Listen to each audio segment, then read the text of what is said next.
Can you tell me where?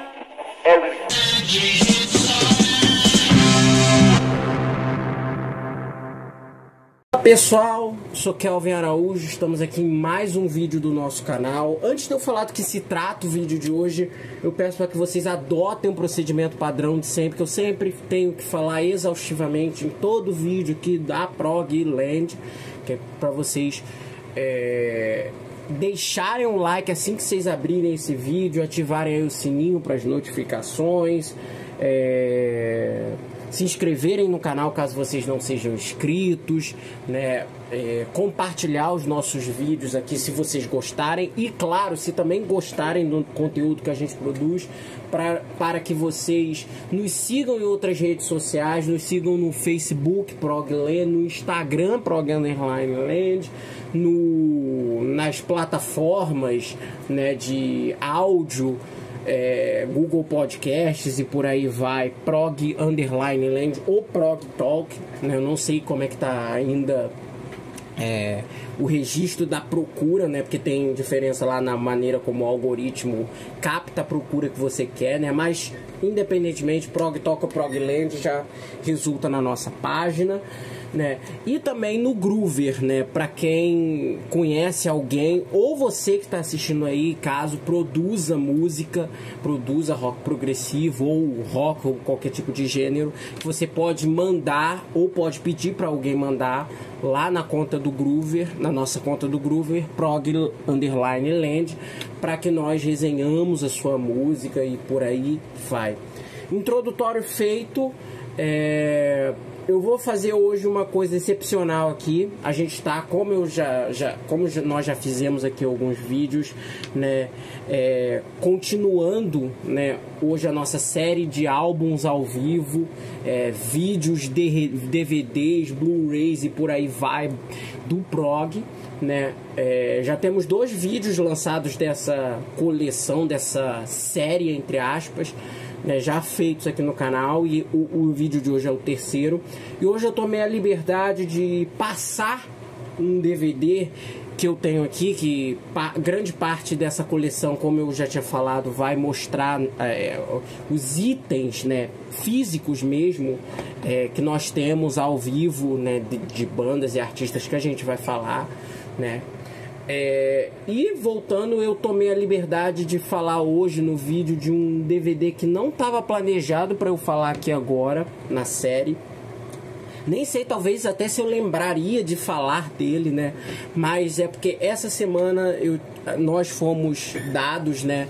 Acredito que eu e vocês aí, porque vocês também acompanham o noticiário de rock, eu acredito que seja um nicho aqui do pessoal da página que me vê, que segue aqui o conteúdo da Progland, né, que nós tivemos uma notícia dada pelo Mick Box, guitarrista e fundador do Uriah Heep, de que a banda entraria na sua última turnê, faria sua última turnê agora, começaria a sua última turnê no próximo ano de 2025. E aquela notícia me pegou muito de surpresa, porque o Uriah Heep é uma das minhas bandas favoritas, assim, da vida, uma banda que eu curto muito, né? Não só a fase do David Byron, a gente tem que falar isso, né? E aquela notícia me pegou de surpresa. Eles falaram que vão fazer várias datas, vai ser uma turnê mundial, que tem previsão de término até o final do primeiro semestre de 2027. Provavelmente vão passar aqui no Brasil, como fizeram inúmeras vezes ao longo dos mais de 50 anos de carreira, né? E eu decidi, por esse fato, homenageá-los aqui no canal, né? Muita gente não considera o Uriah Heep propriamente uma banda de prog. Eu considero eles uma banda bem puxada pro prog, embora seja daquele gênero que eu chamo de hard prog, né? Bem voltado pro hard rock, mas com muitas influências progressivas.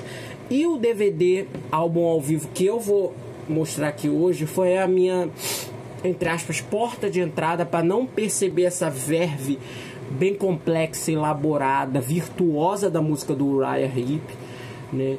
Como também foi uma das minhas portas de entrada para ouvir e apreciar álbuns orquestrais e álbuns orquestrais dentro do rock em específico. Estou falando de Acoustically Driven, lançado em 2001 da banda, né? Esse DVD aqui foi o primeiro DVD deles que eu tive, né? Que eu comprei, foi em 2016, 2017, acho que no finalzinho do ano e por aí vai.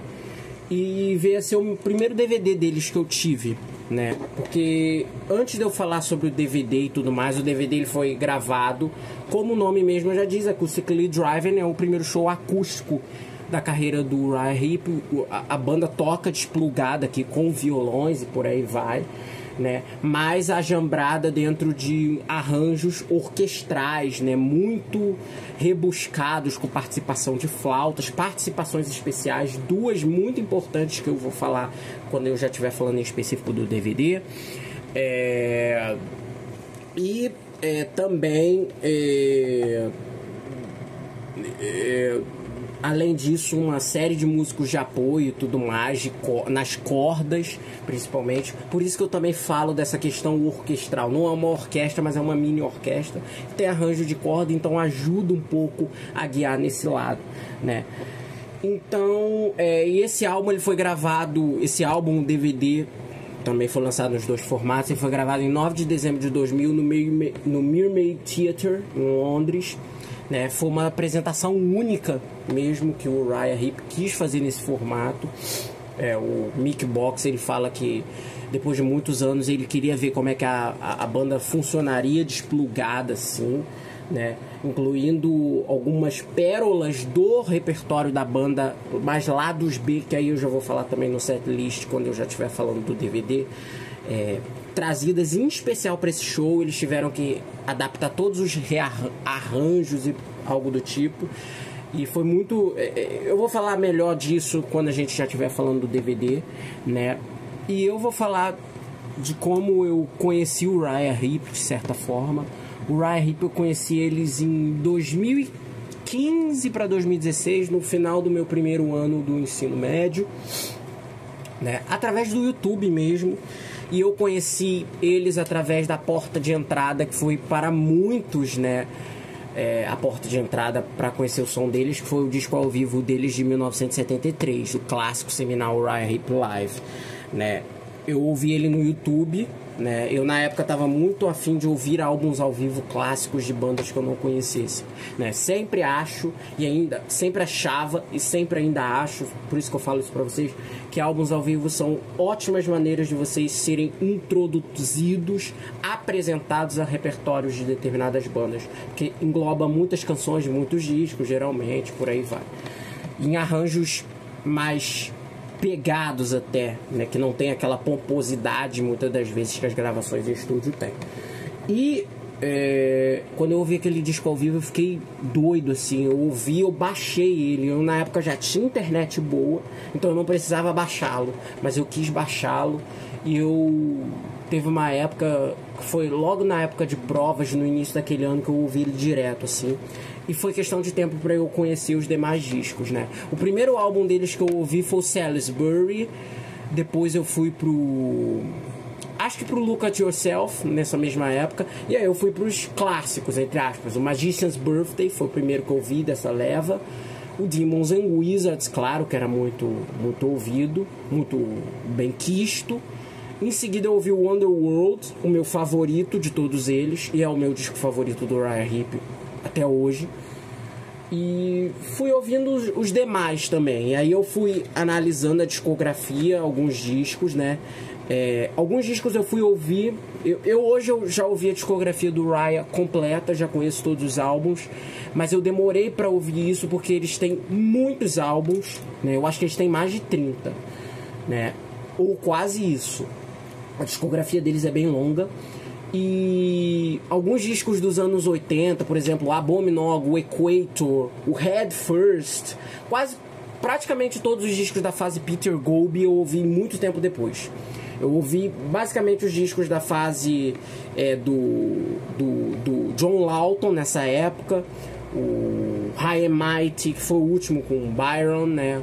O Innocent Victim, o Firefly, que eu amo também, amo esses dois discos, né?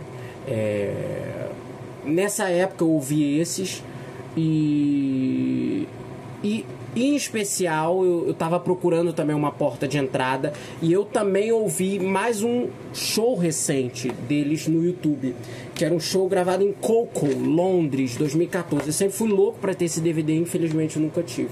Que é também um dos meus shows favoritos deles, que já era com a formação com Bernie Shaw cantando, que é cantor da banda há quase 40 anos, desde 86, o próprio Mick Box e o Phil Lanson, que também é tecladista desde 86, entrou junto com o Bernie, né?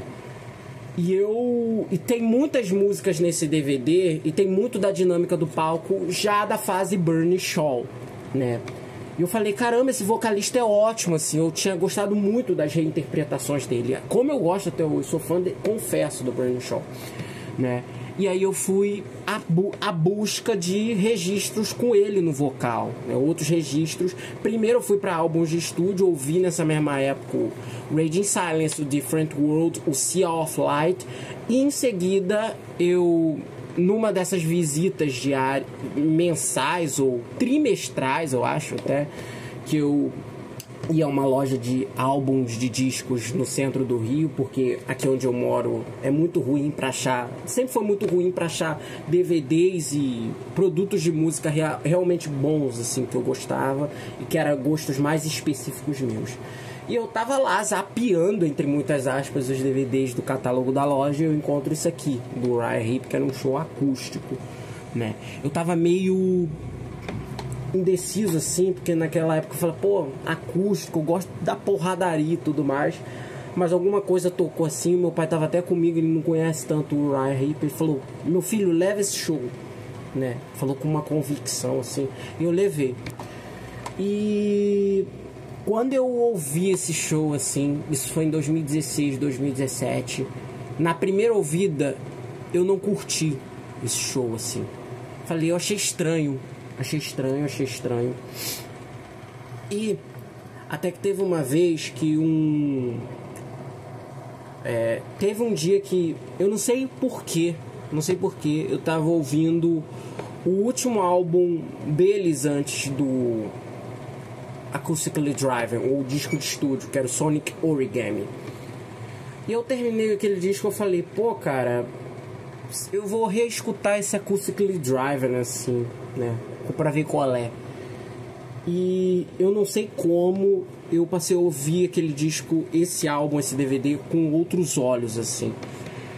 E também isso aconteceu depois de alguns meses. Foi durante essa época, 2016, 2017, que eu comecei a ouvir mais intensamente o rock progressivo, né? Eu conhecia alguma coisa de prog já antes disso, claro, mas eram as chamadas bandas coringa, né? Muita coisa mais aprofundada eu não tinha conhecimento e tudo mais. E até bandas mais orquestradas, né? De acústica e coisas do tipo, né? Paradas como Camille, embora Camille não seja nem tão palatável, não chegue nem perto do que o Uriah Heep fazia. Coisas como Camille, Still I Span, Fairport Convention, Renaissance, que eram ligados à cena do folk progressivo. Eu já ouvia também, comecei a ouvir mais intensamente coisas do prog tradicional, entre aspas, do prog mais pesado, né? Sem ser aquela coisa guiada por violões e arranjos orquestrais. Então esse revisite foi muito bom para mim. E durante esse período eu reescutei o Acoustically Driven uns 7, 8 meses depois. Eu tinha o DVD aqui e eu passei a amar esse show. Falei, caraca, cara, a gente percebe as coisinhas que a gente não tinha sacado, né? E é muito legal isso, quando você desperta esse sentimento. Por isso que eu falo pra vocês, né? Reouçam discos ao vivo, reouçam discos de estúdio que vocês não gostaram, mesmo que for pra confirmar que você odiou, mas reouça. Sempre bom fazer esse exercício de revisitar uma obra, porque às vezes a tua perspectiva pode mudar totalmente, como aconteceu aqui comigo. E até hoje eu posso dizer, sem sombra de dúvidas, que esse aqui é o meu DVD favorito deles, né? Porque, por uma série de motivos, né? Primeiro, que eu acho que é um Uriah Heep diferente do usual. Eu gosto muito dos shows do Uriah Heep, mas eu percebo que de uns 15 anos pra cá, a banda tem investido muito nos clássicos no repertório, né? É sempre Sweet Lorraine, Lady in Black, Traveling in Time, Sunrise, sabe? Julie Morning. E nada contra essas músicas, eu gosto pra cacete dessas músicas. Essas músicas são clássicos. Mas eu sinto, às vezes, a falta de uma inserção de um lado B, assim, de canções menos privilegiados, de canções menos privilegiadas, de períodos menos presentes no imaginário das pessoas, nos repertórios deles. E aqui tem isso, né? O repertório aqui, o próprio Mick Box, ele fala, tem um menu de entrevistas nesse DVD, mas tem também outras entrevistas que ele deu na época e também nos anos seguintes sobre esse DVD, sobre essa iniciativa do show acústico, que era uma iniciativa única. O Uriah Heep não fazia isso, né? De que como da importância em como era uma ocasião própria deles fazerem um set list que não ficasse só calcado nos clássicos e também resgatassem músicas que eles consideravam boas para o formato e músicas melodicamente representativas da carreira do Uriah Heep, mas não tão lembradas pelos fãs, para estarem no repertório.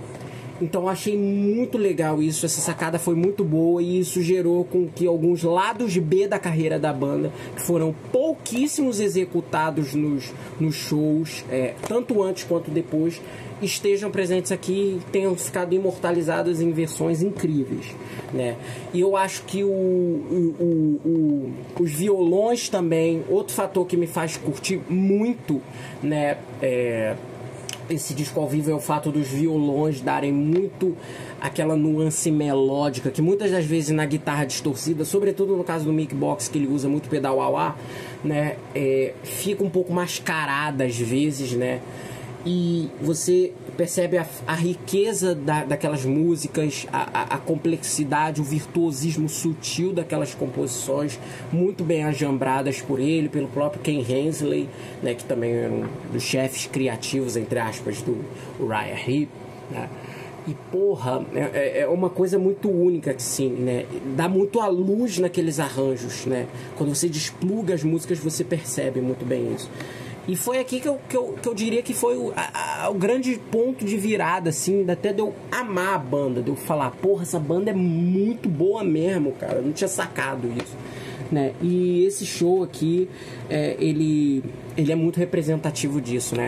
Primeiro tem essa capa linda aqui do Roger Dean, esse DVD aqui, que o Roger Dean, ele trabalhou com a banda nos anos 70, fez várias capas pra eles, incluindo a capa seminal do Demons and Wizards, e voltou a trabalhar com eles nos anos 90, né, nessa época. E o disco já é meio que dessa virada, 2000 para 2001, né? E esse DVD, ele é gravado com a formação, claro, com o Bernie Shaw no vocal, o Mick Box, esse único remanescente de todas as formações, né?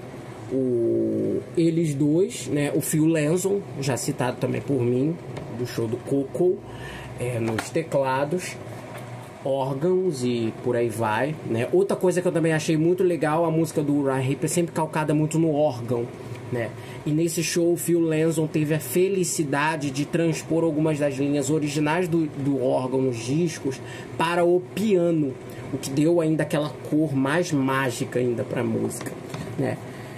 Os três juntos com uma cozinha sensacional, né? Uma das melhores cozinhas, talvez só perde para a cozinha clássica com Gary Tang, né? Eu tô falando do Lickers Lake, saudoso Lickers Lake, e Trevor Bolder, também de saudosa memória, né? Tocando com eles. Essa formação ficou junta, eu acho que 20 anos, né? Eles começaram em 86, ficaram até 2006, 2007, né? Que o Lickers Lake saiu por problemas de saúde, aí hoje está o Russell Gilbrough.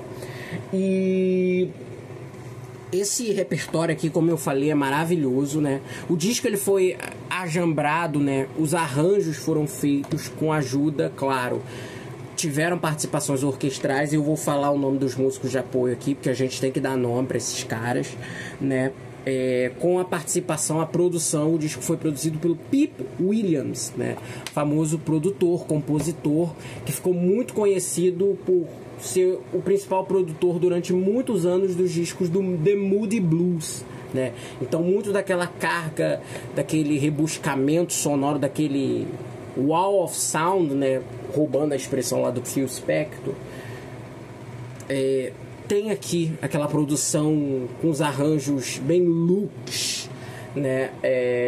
Bem cheios nas músicas e tudo mais, mas ao mesmo tempo as cordas, né? As flautas, os overdubs de percussão, eles não afogam a banda, não afogam o violão do próprio Mick Box, nem também os vocais do Bernie Shaw. Ou seja, ainda há o peso, ainda há o ride hip de certa forma visceral, só que sem as guitarras, né, e com violões, né. O Pippin, ele inclusive participa de uma música no show que é Lady in Black, numa versão tocando lá violão, né. E além dele foram arregimentados alguns músicos de apoio, 4 nas cordas são elas, né, que são musicistas, mulheres. List Young Liu no violino, Charity Young Liu também no violino, Saskia Tomsky na viola, Pauline Kirk no violoncelo.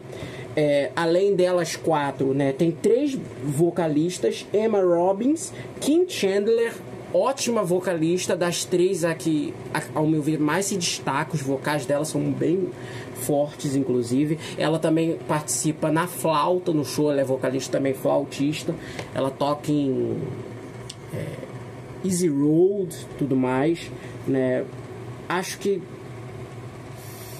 é Easy Road, que é a música que ela toca flauta, More For You, acho, que também é uma música do Sonic Origami, né, Golden Palace também. Então ela faz overdubs na flauta em algumas músicas, né. E também Billy Godfrey nos backing vocals, esse trio feminino também de vocais, muito bom, né.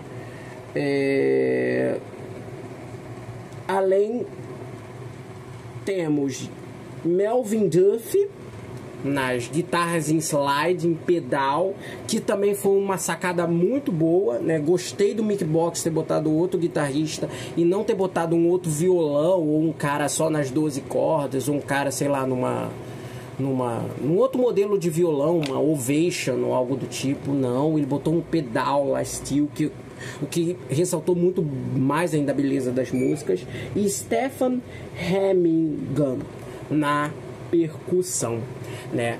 E também temos aqui a participação especial do gigante Ian Anderson, né? Que eu vou falar agora, quando eu já estiver falando do repertório, das músicas em que ele participa. Ele participa de 2, ao contrário do Pip, que só participa de 1. O disco ele abre com Echoes in the Dark, né? Que do Magician's Birthday, uma das minhas músicas favoritas, assim, do próprio Uriah Heep, né? Why Did You Go, do Return to Fantasy, uma música bem lado B, assim, né, deles, não é um classicão, né? Eu adorei que eles terem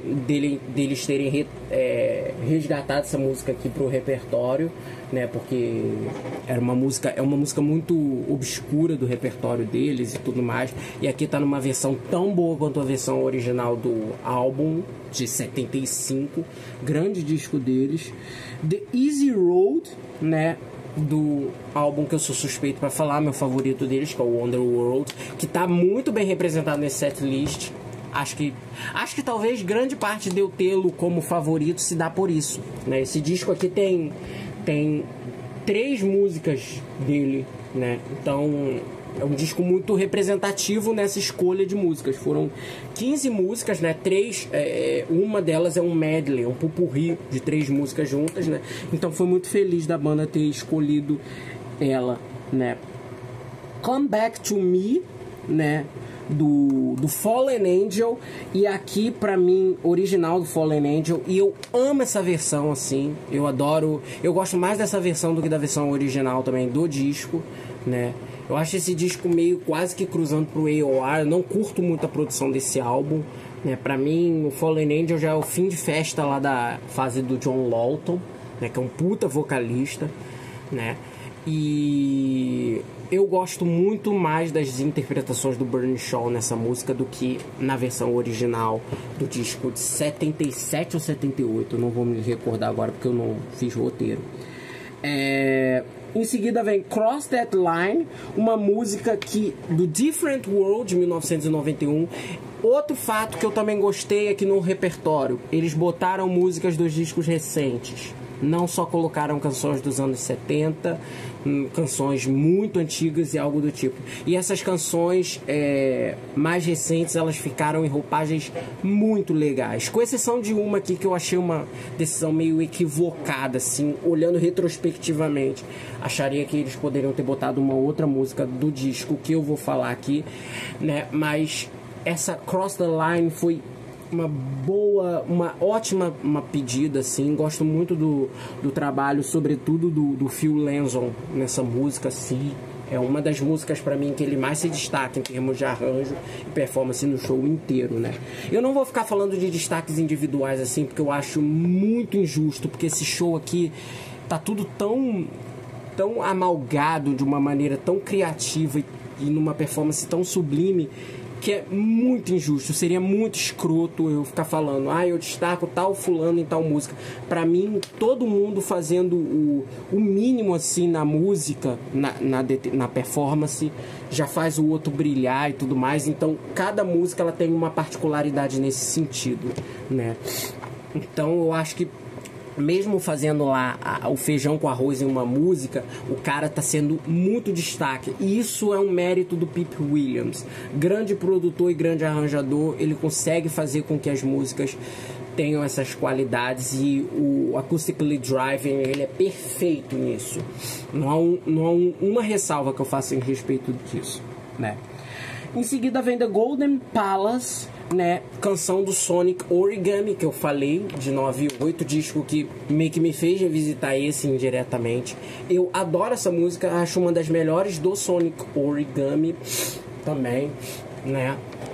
Eu acho essa música extremamente harmônica, muito bonita. Eu acho que é uma das músicas, inclusive, mais remanescentes de um Uriah Heep mais clássico, assim, né? Dentro daquele disco, claro, né? Porque apesar de muitas pessoas falarem que o Uriah se repetiu, passou a se repetir a partir do Raging Silence em específico, de 8 ou 9, eu percebo que os discos a partir dos anos 90, sobretudo o Sea of Light, tem a carga do Uriah Heep clássico, Landmark, mas tem muita característica nova, assim, deles, dessa formação, né? Dá pra ver que não é um remendo, uma repetição sonora de algo que eles já faziam. E em seguida, pra mim, a melhor música do show inteiro, The Shadows and the Wind, original do Wonderworld, de 74.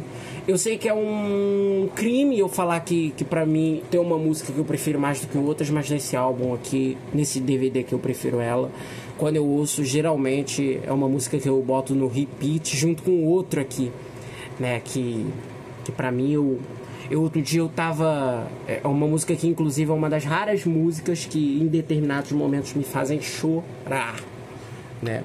E eu não sou de se emocionar ouvindo música, eu sou meio pedra de gelo, assim, né? Pedra de gelo não, pedra, né? Porque pedra de gelo derrete, né? E essa música, ela causa esse efeito em mim. O Wonderworld inteiro causa esse efeito em mim. Pra mim é disparado o melhor álbum do Uriah Heep. Em seguida vem Wonderworld, a faixa título, outra performance sublime. A nona música do repertório, Different World, faixa homônima do disco de 91, já representado pela Cross That Line. Gostei dessa escolha, embora talvez eu tivesse escolhido outra música, né, dessa fase dos anos 90. Eu teria escolhido talvez uma outra canção de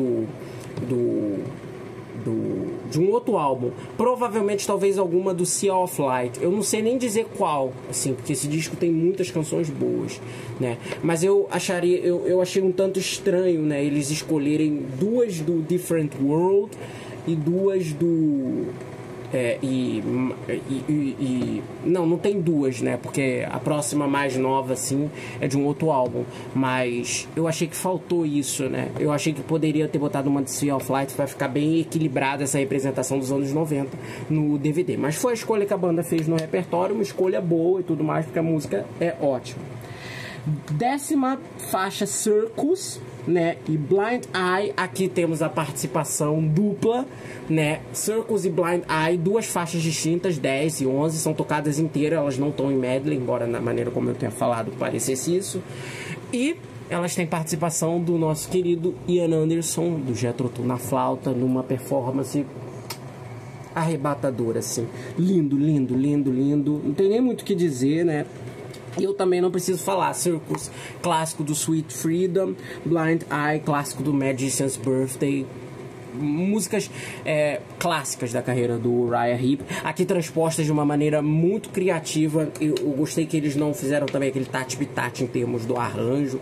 Deu pra ver que a banda, junto com o Pete Williams, matutou a coisa especificamente pro show. Eles não pegaram a música e tocaram só nos violões, assim, de uma maneira totalmente preguiçosa, né, e até burocrática, que eu diria, né. Teve um cuidado nisso, e nessas duas músicas eu sinto muito bem isso, né. Depois delas vem Traveling Time, outra música clássica deles, né. More Fool You, essa eu achei essa aqui vem um adendo, né.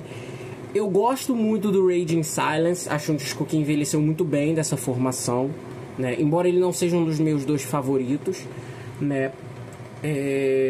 Mas eu teria escolhido outra canção desse álbum para ser representativa nesse show. Eu gosto de More Fool You, né? Acho uma música legal, mas eu talvez teria escolhido outra, né? Eu hoje em dia eu tenho outras canções desse período, né? Eu gosto muito de englobar esse período, não só desse álbum, né? Desse período todo, desse álbum até o Sonic Origami, que eu acho muito mais interessantes para serem colocadas aqui no setlist. Mas eu entendo que More Fool You tem um apelo, digamos assim, muito melódico, que conversava mais com o repertório que eles queriam fazer pro show. Então é uma escolha válida e boa, não compromete o show. Não é uma música que eu fico, puta merda, vou tirar. Não tem. E em seguida vem as duas faixas finais, Lady in Black, clássico do Salisbury, e um medley final que encerra o show, que é The Wizard, Paradise, Circle of Hands, 3 peças inclementemente maravilhosas do Demons and Wizards, e cara, que encerram o show de uma maneira absolutamente fantástica, fenomenal. E é aquilo, né? Mais uma vez recomendando Acoustically Driven, Uriah Heep. Eu falei muito nesse DVD, assim, nesse vídeo, né? Um dos meus DVDs favoritos, o meu DVD favorito deles, né? Um dos meus shows favoritos deles, porque eles têm 1 trilhão de álbuns ao vivo, né? Então aqui tem muitas coisas aqui que o Uriah Heep nunca mais voltaria a tocar, coisas mais lado B, que eu acho geniais, assim, que eles tocam. Eu sou fã de lado B, sabe? Tem que ousar, tem que trazer coisa diferente, assim. Não pode ficar tocando as mesmas coisas sempre, né? Fica complicado. E digam aí nos comentários o que vocês acham de Uriah Heep, se vale a gente fazer mais vídeos sobre eles futuramente. Eu sou suspeito demais para falar, espero algum dia poder vê-los ao vivo. Nunca cheguei a vê-los ao vivo, né? E eu não tive a oportunidade agora de vê-los, né? Eles só fizeram show em São Paulo, mas eu espero agora que nessa turnê de 2025-2027 final eu consiga os ver, né? Eu consiga ver o Mick Box, que eu acho ele um monstro, assim, da guitarra. E o Bernie Shaw também tá super bem, o cara envelheceu como vinho, né? Eu gosto muito dessa formação atual, muito. Os 3 discos mais recentes, o Outsider, o Living the Dream e o Chaos and Color, são discos bem madurões, assim, né? Não chegam aos pés dos clássicos, que é outra coisa, né? Mas são discos muito bons, assim, e eu sou suspeito para falar. Para mim é uma banda que os discos posteriores até o o Acoustically Driven, além desses que eu citei, eles só lançaram um, que é o Wake the Sleeper, que é um disco que eu adoro também, né? Inclusive é um dos meus favoritos dessa, se a gente for botar fase Burn Shaw em diante, né? Isso é papo também para outro vídeo, já tô me alongando aqui. Enfim, digam aí nos comentários o que vocês acharam da escolha. Fica aqui a minha homenagem ao Uriah Heep, não tava nem no roteiro, né? Mas decidi botar aí. É isso, até o próximo vídeo da série, até o próximo vídeo do canal, né? Tchau, tchau.